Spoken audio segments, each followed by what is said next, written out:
Hello guys. Last episode में हमने देखा था जाओफैन और फॉक्स डीमन के साथ ओल्ड शामैन सेंट्रल प्लान के लिए रवाना हो गए थे ताकि वहां जाकर वो बियाओ को दोबारा से जिंदा कर सके।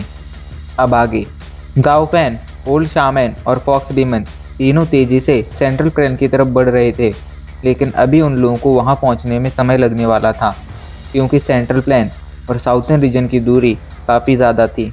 इधर 10,000 ग्रेट माउंटेन रेंज में अभी के लिए चारों तरफ एक अजीब सा कोहरा छाया हुआ था जिसके अंदर बहुत ही खतरनाक पॉइजन था। हमें अभी के लिए एक पहाड़ को दिखाया जाता है जो पूरी तरह से बंजर था। इस पहाड़ पर एक भी पेड़ नहीं था और ना ही कोई घास थी, और अजीब सी बात यह थी कि यहाँ पर कोहरा बहुत ही ज़्यादा घना था। बाकी जगह की तुलना में यहाँ का कोहरा बहुत ज़्यादा खतरनाक लग रहा था। इसी पहाड़ पर एक बड़ी सी गुफा थी। उस गुफा के सामने एक लेडी का पुतला था।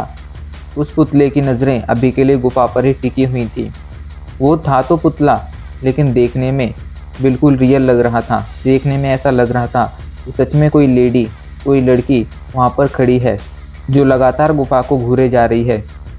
उस गुफा के सामने ही अभी के लिए दो लोग खड़े हुए थे, जिनमें से एक था वो इविल शामैन और दूसरा था उसका ड्रैगन।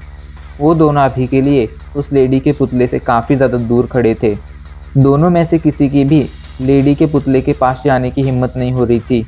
शायद वो दोनों ही इस लेडी से बहुत ज़्यादा डरते थे। एविल शामैन का ड्रैगन अभी के लिए डर से काँप रहा था।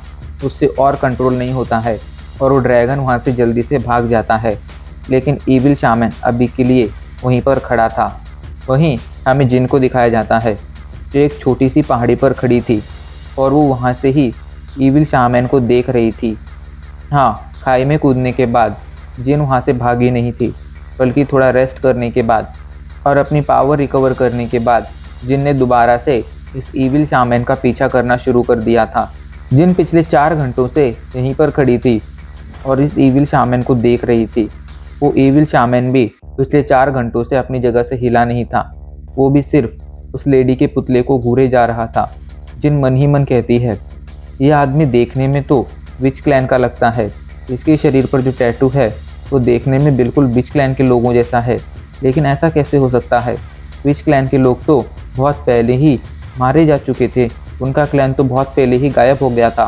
तो आखिर ये आदमी कहाँ से आया? और अगर ये आदमी विच क्लैन का है भी तो ये यहाँ पर क्या कर रहा है? जिनके मन में अभी के लिए बहुत ज़्यादा सवाल थे, लेकिन उसके सवालों का जवाब कोई नहीं दे सकता था। इसलिए वो पिछले कई घंटों से इविल शामैन को ही देख रही थी, क्योंकि वो जानना चाहती थी आखिर इविल शामैन करना क्या चाहता है। टाइम बीतता जाता है और 4 और घंटे बीत जाते हैं। अभी के लिए जिनको बहुत ज़्यादा बोर होने लगा था, वो पिछले 8 घंटे से इस इविल शामैन को देख रही थी, लेकिन ये इविल शामैन पिछले 8 घंटों में एक पल के लिए भी नहीं हिला था। वो बस लेडी के उस पुतले को घूरे जा रहा था।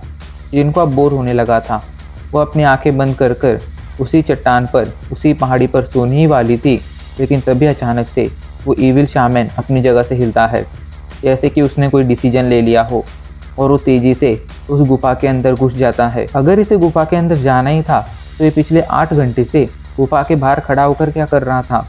जिनने मन ही मन कहा। उसे समझ नहीं आ रहा था कि आखिर ये इविल शामैन इतना अजीब बिहेव क्यों कर रहा है। इविल शामैन को गुफा के अंदर जाता देख जिन भी अपनी जगह से हिलती है, लेकिन तभी अचानक से इविल शामैन अपनी जगह पर रुक जाता है। ये देख जिनको डर लगने लगता है कि कहीं इविल शामैन को उसकी लोकेशन का पता न चल गया हो, लेकिन काफ़ी देर तक भी इविल शामैन उसकी दिशा में देखता ही नहीं है। वो तो उल्टा उसी स्टैचू को देखता रहता है। अचानक से उस स्टैचू से, उस लेडी के स्टैचू से एक अजीब सा वाइट फॉग निकलने लगता है जो चारों तरफ फैलने लगता है, और धीरे धीरे वो वाइट फॉग एक आदमी में बदल जाता है। उस आदमी के एक हाथ में एक बड़ी सी स्वॉर्ड थी और दूसरे हाथ में एक बड़ी सी शील्ड थी। अपने एक हाथ में तलवार और दूसरे हाथ में ढाल लिए वो आदमी पूरी तरह से वाइट फॉग से बना हुआ था, जो अभी के लिए इविल शामैन को ही देख रहा था। अचानक से वो वाइट फॉग से बना आदमी कहता है, गद्दार, तो तुम दोबारा से लौट आए। उस समय तुम्हारी वजह से हमारी शामैन लेडी मारी गई थी, पर देखकर लगता है तुम्हें इस बात का बिल्कुल भी मलाल नहीं है।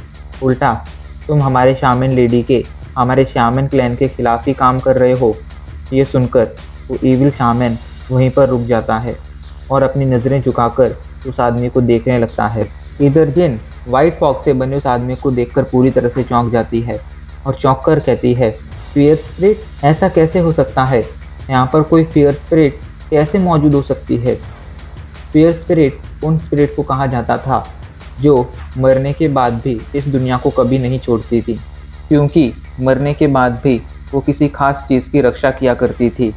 नॉर्मल ह्यूमन अगर कभी मरता था तो वो एक नॉर्मल स्पिरिट में बदलता था, जो अगर मारी जाती थी तो फिर वो दोबारा से जिंदा नहीं हो सकती थी और एक टाइम के बाद वो स्पिरिट ये दुनिया छोड़ दिया करती थी ताकि वो नई बॉडी हासिल कर सके और पुनर्जन्म ले सके। लेकिन फियर स्पिरिट के साथ ऐसा नहीं हुआ करता था। वो लोग इसी दुनिया में रहते थे और उन्हें अपने मालिक ने जो भी ऑर्डर दिया होगा उसे हज़ारों लाखों सालों तक फॉलो किया करते थे। मोस्टली ऐसी स्पिरिट किसी खास चीज़ की रक्षा किया करती थी, पर जिनको अभी समझ नहीं आ रहा था आखिर ये फियर स्पिरिट इस मामूली सी गुफा की रक्षा क्यों कर रही है और आखिर इविल शामन इस फियर स्पिरिट को देखकर क्यों रुक गया है। इधर इविल शामन काफ़ी देर तक अपनी नज़रें झुकाए खड़ा रहता है, जिसके बाद वो उस फियर स्पिरिट से कहता है, उस समय मैंने कुछ भी गलत नहीं किया था। मैंने जो भी किया था सही किया था। गलत तो शामन लेडी ने किया था। उन्हें कभी भी इविल विस्ट गॉड को सील नहीं करना चाहिए था। ये सुनकर फियर स्पिरिट को गुस्सा आ जाता है और वो गुस्से में कहता है, गद्दार, इतना सब करने के बाद भी तुम्हें कोई मलाल नहीं हो रहा है? तुम्हें कोई गिल्टी फील नहीं हो रहा है? इधर वो इविल शामन एक बात ही बार बार दोहराता रहता है, मैंने कुछ गलत नहीं किया है, मैंने कुछ गलत नहीं किया है। पता नहीं तो ये बात किससे कह रहा था, फियर स्पिरिट से, खुद से, या उसके पीछे मौजूद शामन लेडी के स्टैचू से। तभी वो फियर स्पिरिट कहता है, हम दोनों कभी साथी हुआ करते थे, इसलिए मैं तुम्हें एक मौका देता हूँ। जाओ और जाकर शामन लेडी के सामने झुककर अपने गुनाहों की माफ़ी मांग लो, जिसके बाद शायद मैं तुम्हें यहाँ से जाने दूँ। ये सुनकर वो इविल शामन चौंक जाता है और चौंक कर कहता है, क्या तुम मुझे माफ़ करने के लिए तैयार हो? इस पर तो स्पिरिट कहता है, हाँ बिल्कुल, तुम मेरे भाई हो, ऐसे मैं तुम्हें क्यों माफ़ नहीं करूँगा। इविल शामन ये सुनकर अपनी जगह पर स्तब्ध खड़ा हो जाता है, लेकिन काफ़ी देर तक सोचने के बाद वो शामन लेडी के पास नहीं जाता है। वो बस इतना कहता है, उस समय शामन लेडी ने जो किया था वो गलत है और बड़े भाई, मैं अभी के लिए उस गलत को ही सुधारने आया हूँ, प्लीज़ मुझे मत रोकिए। ये कहकर वो तेज़ी से केव की तरफ बढ़ने लगता है। ये देख फियर स्पिरिट उसे रोकने की कोशिश करता है और उस पर हमला कर देता है।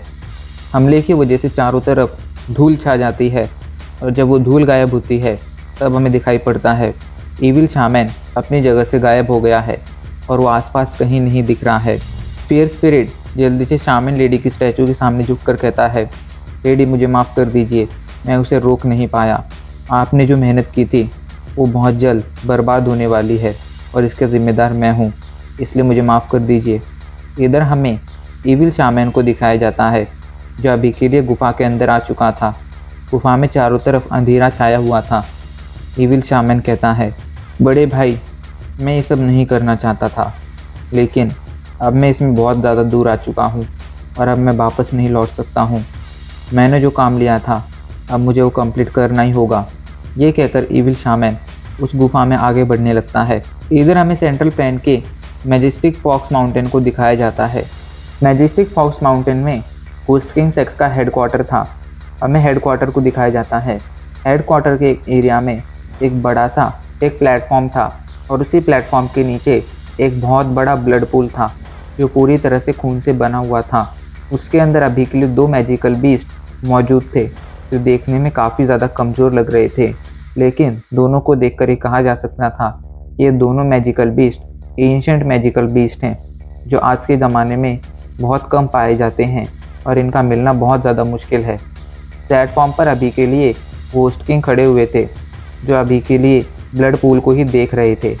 तभी वहाँ पर एक आदमी आ जाता है।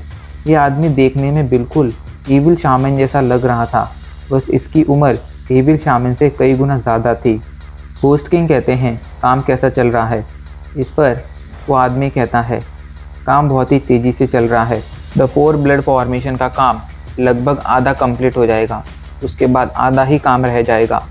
पर आधा काम पूरा होने के बावजूद इस फॉर्मेशन की पावर इतनी ज़्यादा होगी कि यह आसानी से वेंडू क्लैन और हे वन सेक्ट को तबाह कर सकेगी।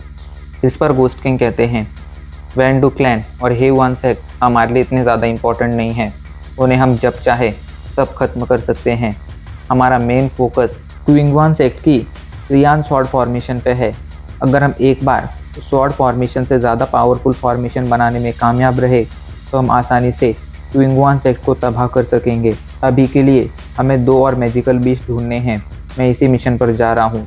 मैं जब तक यहाँ पर नहीं हूँ तब तक तुम्हें ही पूरे क्लैन का ध्यान रखना है। ये कहकर घोस्ट किंग वहाँ से जाने लगते हैं। ये प्लेटफॉर्म और ये ब्लड पूल एक गुफा में मौजूद था। घोस्ट किंग एक टनल से होते उस गुफा से बाहर आ जाते हैं और घोस्ट किंग सेक्ट में ही एक डायरेक्शन में जाने लगते हैं। इस दौरान घोस्ट किंग सेक्ट के कई सारे डिसाइपर उन्हें झुककर ग्रीट करते हैं, पर वो किसी पर भी ध्यान नहीं देते हैं, बल्कि तेज़ी से आगे बढ़ते रहते हैं। काफ़ी देर तक आगे बढ़ने के बाद वो एक बड़े से दरवाजे के सामने पहुंच गए थे। इस दरवाजे के अंदर से ठंडी हवा आ रही थी, जैसे कि ये कोई कोल्ड चैम्बर हो। घोस्ट किंग काफ़ी देर तक दरवाजे के बाहर ही खड़े रहते हैं, लेकिन फाइनली वो आखिरकार दरवाज़ा खोल देते हैं। दरवाज़ा खोलकर वो उस चैम्बर के अंदर आ जाते हैं। उस चैम्बर में एक बड़ा सा स्टोन बेड मौजूद था, जिस पर अभी के लिए बियाओ लेटी हुई थी। उसका शरीर बर्फ़ जैसा ठंडा था, जैसे कि उसकी पूरी बॉडी को फ्रीज कर कर रखा हो। अभी के लिए बियाओ के पास यूजी खड़ी हुई थी, जो उसे ही देख रही थी। बियाओ को इस कंडीशन में गए लगभग 10 साल हो गए थे, और इन 10 सालों में घोस्ट किंग ने हर दिन उसे मिस किया था और वो हर दिन उसे दोबारा से ज़िंदा करने की कोशिश करते थे, लेकिन अभी के लिए उनके पास ऐसा कोई रास्ता नहीं था। 10 साल में ऐसा कोई रास्ता नहीं ढूंढ पाए थे जिससे वो बियाओ को दोबारा से ज़िंदा कर सकें, इसलिए अभी के लिए काफ़ी ज़्यादा हताश थे। वो यूजी को देखते हैं और उससे कहते हैं, यूजी अभी के लिए तुम यहाँ से जाओ, मुझे बियाओ के पास रुककर उससे कुछ बातें करनी है।